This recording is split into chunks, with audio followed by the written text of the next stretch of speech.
Hello, membership, Local 440 Education Committee podcast. Hi, I'm Chad Millspaul. We also have a special guest today. We have our president, Derek Cronin. Thank you for being here. Hello, Chad. Pleasure to be back with you in front of the camera. It's been a minute. Yeah, a little bit different. A little bit different setup. I don't see my laptop anywhere. We didn't have to clear out any space or anything like that. So the one thing missing maybe our little Bernie Sanders meme. That was like yeah, exactly. That Bernie Sanders meme has kind of gone out of style, but I think we can revive it. I think we can bring it back. You got to feel the burn. That's right. You got to feel the burn. So one of the reasons why we wanted to have you on here is we wanted to talk about what your job duties are, and also you are also on a special group, VCAP. Is that correct? That is correct. I'm the area CAP Council chair for a vast majority of Southern Indiana. Yeah. Wow. Yeah. I just got this today. Hey, how about that? Look For your contributions Yes. to the CAP Council. Yes. Now, when I donate my money to the CAP, where does it go and what does it do? So the CAP Council is essentially, it was started back in the late 50s, early 60s, and one of the things that was crucial to what the Ruther brothers really wanted to be a part of is they realized that they were getting outspent when it came to political muscle. Right. When you're going up against these companies, most of the time they're going to have the financial backing. So they realized that in order for the UAW to succeed, they're going to have to be players on the political scene. So that's when they established the CAP councils. Now, CAP councils, none of your dues dollars, and I can't repeat this enough, absolutely none of your dues dollars goes to support a political party or a political campaign. They cannot be used for those purposes. But Now, an auditor would fringe on that if someone was to do that. Right? Oh, 100%. Okay. Yeah, there would be all kinds of red flags going up on that. Okay. Yeah. Mm-hmm. So they established what they call VCAP, voluntary. So it is a voluntary contribution that members make, and you can make it at any level you choose. You can donate $3, $5, $25 per month, and those funds are used and doled out by local CAP councils to support those candidates in your area that actually stand with labor. So you can actually use those contributions to help forward the initiatives that the union is fighting for, not just in the plant, but also in the community, in the state legislatures, and at the national level. Now, when you say candidates, is there like a list of candidates that say the membership they would be able to look and find out who the UAW is supporting with our VCAP dues? Yeah. So what happens is, and there's an interesting thing going on in Indiana that I'll speak to in a second, but the CAP Council is very active in vetting political candidates that reach out to us because we get phone calls all the time. Candidates that want to see the seal of the UAW on their campaign. They want to be able to tell people that I stand with working people. There are those candidates out there. So when they do reach out and they say, hey, I would like an opportunity to get the endorsement of the UAW, we send them a questionnaire. And it's it's about 10 to 12 pages of questions. Oh, wow. Everything on your work history, if you have been, what kind of car do you drive? Do you drive a union-made vehicle? That's a big one. Do you support the right to collectively bargain? Have you ever been a part of a union? Those sorts of questions. And then the CAP Council, the local CAP Council, will make determinations on local candidates to endorse. Now, when you get to the state level, and you go beyond that in a federal campaign, like a state senator or a U.S. senator, those decisions get made by the Indiana State CAP Council. Okay. So there's other questionnaires that go on that go for those folks, and then different boards of the CAP Council make the decision on whether or not to endorse them. Oh. That's a lot of good information right there that maybe a lot of people did not realize. I know that I've donated to VCAP for a long time. Mm-hmm. Now, are they still doing the raffles and things like that, or are they kind of backed off of that? The recent misgivings by our international union over the last few years has kind of cut that out. So no, there are no more selling tickets when you go to Black Lake. There are no more raffles or anything like that. Gotcha. It is simply if you make a donation to CAP at giving $5 a month, that will qualify you for a gift of some sort, like this mug that has the insignia of the UAW CAP department. If you give more, then you may get a T-shirt, or you may get a hoodie or something like that for your contributions, your voluntary contributions to the efforts that CAP is pushing. Oh, sweet. Yeah. Sweet. Well, good. Well, now, as far as our membership goes, do we know how many at our plant actually donates to CAP? Is there do we have that figure? We do. I don't have it right offhand, but I will tell you that per capita, out of all of the plants in Indiana, our plant has typically been one of the best in giving to the CAP fund. And one of the cool things in being in Indiana is we're doing something called Path to Power. So a lot of people, for years and years and years, the CAP was always seen as, well, you guys only support Democrats. Right. Well, we understand that our membership is diverse. There's Republicans, Democrats, independents, all different types, people all over the spectrum. So what we've done in Indiana is kind of try to mirror a program that they have in New Jersey, which is they want to recruit and promote and be able to back actual union members for these positions. Yes. So what they did in New Jersey about 25 years ago is they started this campaign, and they were getting people to run for town council. They were getting people to run for sheriff or a school board election. And as they built that bench, those people got recognized, and then all of a sudden they decided they're going to run for state senator or state representative. And they kept backfilling that bench back behind them, and so they had a incredible stable of actual union members, people that worked on the line, regardless of party affiliation. Republicans or Democrats, you were a union member and you supported what the union was about. UAW members. Exactly. So we're trying to take that on. That program's probably about 5 years old in the state of Indiana. I think in that time we've elected about 185 union members to local positions throughout the state of Indiana. That is impressive. Now, Danny was doing a lot of work with that, correct? Absolutely. Okay. Yeah. He was kind of, excuse me, he was one of the principal architects of getting that program to Indiana, where, we understood that there's a lot of political difference. So why aren't we supporting, those people that make those donations into VCAP? Why isn't that money going back into the union? Right. So that's where we want our VCAP dollars to go. Right. Is back into union candidates that are running for office that want to make a difference, but also support what the union supports. Exactly. So I just remember from 2019 when I was at Black Lake, Danny was up there and he was basically, he was showing a PowerPoint and was basically showing where they were, where they are now, and how they're moving forward, which is exactly what you had explained. Yeah. From there to here is pretty impressive what's happened. Exactly. So a lot of hard work has went in. And eventually, we hope that in 15 years, some of these candidates that we've supported are going to be running for governor.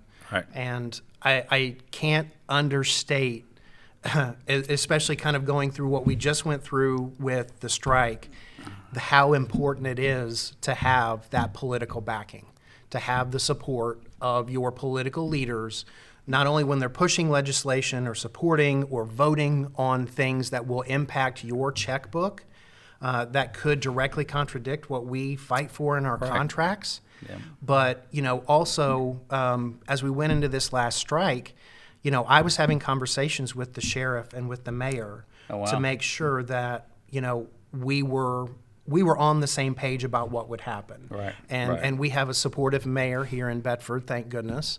And those sorts of associations and those friendships are invaluable. Oh, absolutely. Yeah.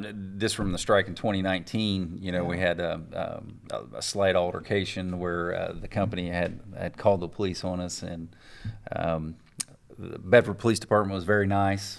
Talked to them, everything was fine. Yeah. But you're right, you have to have those relationships. Absolutely. You Yeah. know? Quick call to the mayor. I've had to do it a couple of times. Quick call to the mayor. Hey, not a problem. We appreciate what you guys do. We appreciate the support that you give the community. We're happy to help you out. All right. So. All right.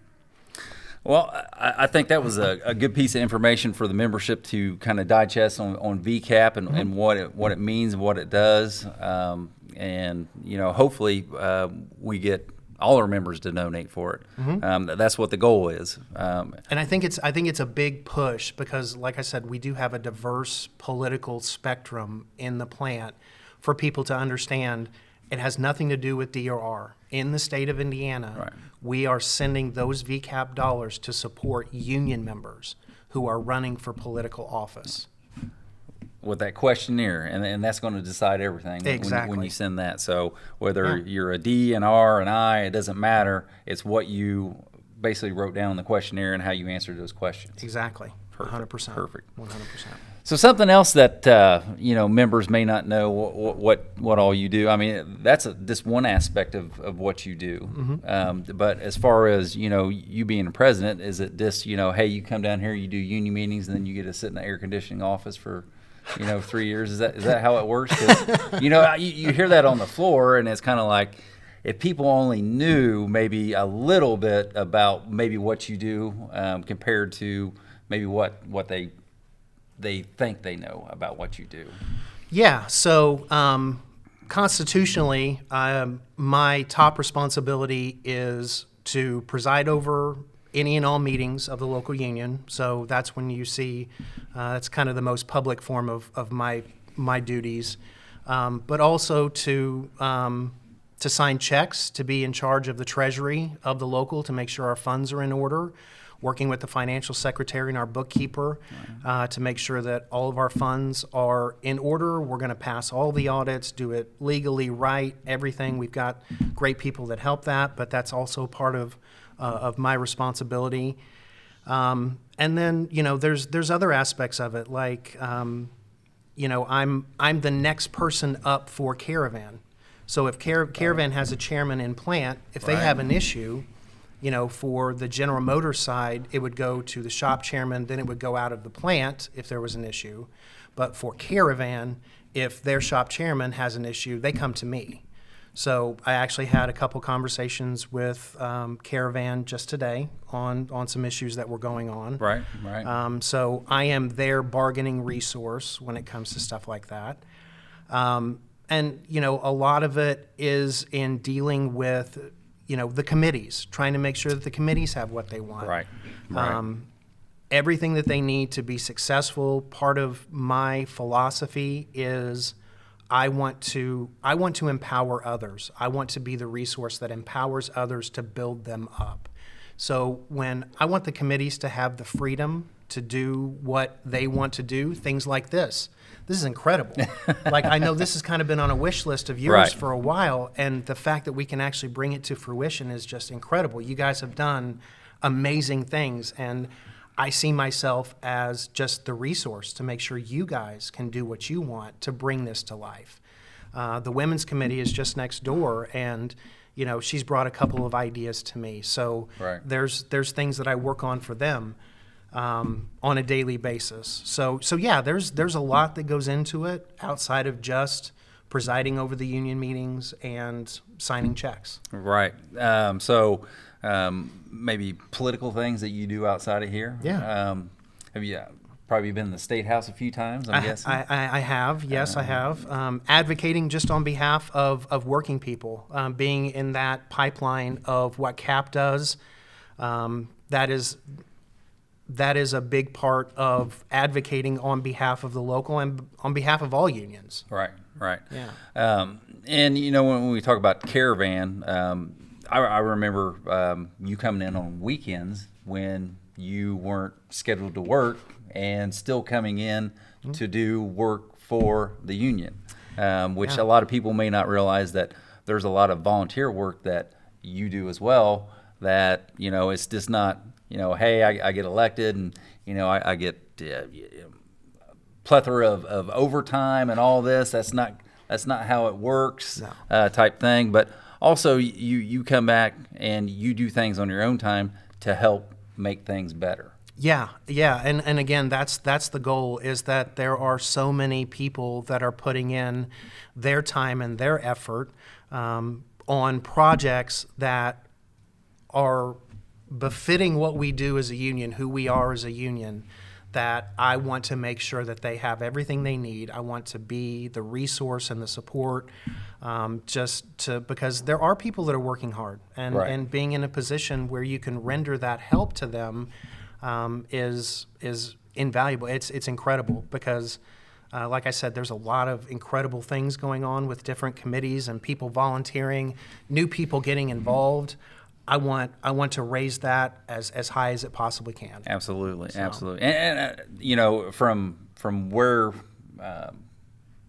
from when you first got elected to where we are now, I've seen leaps and bounds when it's come to that. I mean, as far as committees, look, we got a new union hall. Yeah.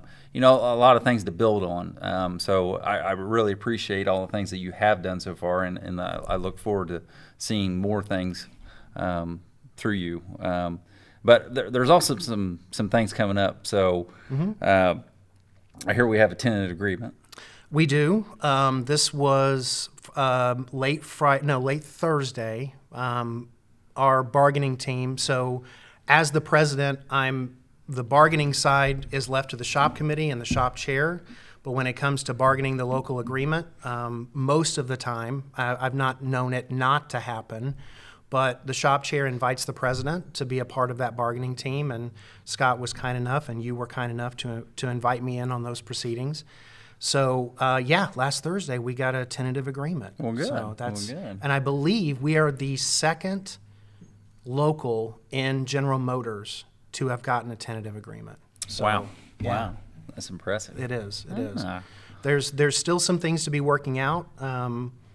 There is language that has to be constructed on all of the different demand settlements. It's got to be put together.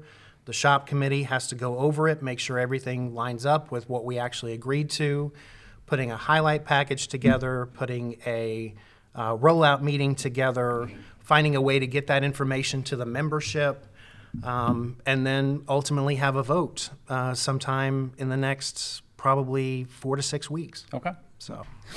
So some other things that we might be getting into in the coming months. May is mental health awareness month. Yep. So we do have an EAP rep. His name is Matt Orr. He went to Yorktown. We won't talk about that. So we may end up having him on the podcast soon to go over some options for mental health, what you can do. What programs that they have available if you're having a rough time, and with people working all the time and not doing things, I mean you become institutionalized. 100%. And you just don't. There's no enjoyment. Absolutely. In life, and that'll take its toll on a person after a while. So. I love hearing that, they're going to have, this prom and doing things outside, where we're not just stuck in there all the time. Yeah. Go out and enjoy. For sure. For sure. So look forward to that. Hopefully we'll have Matt on here. Well, Derek, I think we're going to get ready to wrap this thing up, but I really appreciate you being on here. It's good to be back on the screen with you. It's a little bit of a different setup. All this stuff too, man. And we've got like an actual backdrop and some cool stuff here. No, I just want to give kudos to what you guys have done, because, this is incredible, from wanting to educate the membership and taking it to a different level. Right. This has not been easy. They put in a lot of time, a lot of effort, and a lot of it, again, like you were saying before, like on their own time. So they're putting in this effort. I hope that through all that they do with this podcast, I hope that the membership finds it educational. I hope that you guys are tuning in. And if you see anybody from the education committee out and about and you've got ideas on, hey, I really would love to hear about X, Y, or Z. I'm not really familiar with this part of the contract or this part of the Constitution or the history of the UAW. Bring it to these guys. Like they have done incredible, and it's just, this is going to be big. So I appreciate all the work that you guys have done on this. Well, thank you. And you know, we want to get as many people on here as we can. You know, this is it's not as scary as what it really looks. It really isn't. You know? No. And we're just up here having a conversation. We got some lights on us, but you know, there's an audience out there, but no one sees them. no one sees them. That's right. So, but and we're old hats at this. well, true. We've done true. this a time or two. Now you need to work on maybe some of those shop committee members, and I'm gonna try. Okay. I'm gonna try. I promise. So we'll see whether we get some of them on there, but we're going to sign off here. But hey, stay classy 440, and we'll see you soon. Solidarity.